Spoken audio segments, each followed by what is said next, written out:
ಎಲ್ಲರಿಗೂ ನಮಸ್ಕಾರ. ಪಿಟಿವಿ ನ್ಯೂಸ್ ಕನ್ನಡಕ್ಕೆ ಸ್ವಾಗತ. ನಾನು ಚಂದ್ರಿಕಾ. ಇದೀಗ ಬಂದಂತಹ ಬ್ರೇಕಿಂಗ್ ನ್ಯೂಸ್. ಜೈಲಿನ ಸೆಲ್ನಲ್ಲಿ ಪ್ರಜ್ವಲ್ ಮೊಬೈಲ್ ಟಾಕ್. ವಿಐಪಿ ಸೆಲ್ನಿಂದ ಸಾಮಾನ್ಯ ಸೆಲ್ಗೆ ಪ್ರಜ್ವಲ್ ಶಿಫ್ಟ್.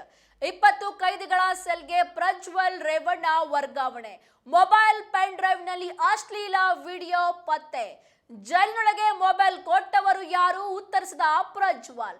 ಇನ್ಮುಂದೆ ಜೈಲು ಯೂನಿಫಾರ್ಮ್ ಲೈಬ್ರರಿ ಕೆಲಸ ಕಡ್ಡಾಯ. ಎಸ್, ವಿಐಪಿ ಸೆಲ್ನಲ್ಲಿದ್ದ ಪ್ರಜ್ವಲ್ ರೇವಣ್ಣನ ಇದೀಗ ಸಾಮಾನ್ಯ ಸೆಲ್ಗೆ ಶಿಫ್ಟ್ ಮಾಡಲಾಗಿದೆ. ಜೈಲಿನ ಸೆಲ್ನಲ್ಲಿ ಮೊಬೈಲ್ ಪತ್ತೆಯಾದ ಪ್ರಕರಣದ ಬೆನ್ನಲ್ಲೇ ಈ ಕ್ರಮ ಕೈಗೊಳ್ಳಲಾಗಿದೆ.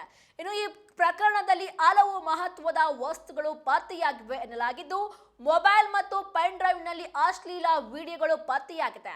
ಪತ್ರಿಕೆಗಳಲ್ಲಿದ್ದ ಯುವತಿಯರ ಅಶ್ಲೀಲ ಫೋಟೋಗಳ ಕಟ್ಟಿಂಗ್ಗಳು ಪತ್ತೆಯಾಗಿವೆ ಎನ್ನಲಾಗಿದ್ದು, ಇದರ ಬೆನ್ನಲ್ಲೇ ಪ್ರಜ್ವಲ್ ರೇವಣ್ಣನ ವಿಐಪಿ ಸೆಲ್ನಿಂದ ಸಜಾಬಂದಿಗಳಿರುವ ಸಾಮಾನ್ಯ ಸೆಲ್ಗೆ ವರ್ಗಾವಣೆ ಮಾಡಲಾಗಿದೆ.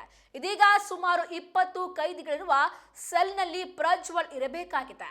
20 ಕೈದಿಗಳಿಗೆ ಒಂದೇ ಟಾಯ್ಲೆಟ್ ಇರುವ ಸೆಲ್ಗೆ ಪ್ರಜ್ವಲ್ ಶಿಫ್ಟ್ ಆಗಿದ್ದಾರೆ.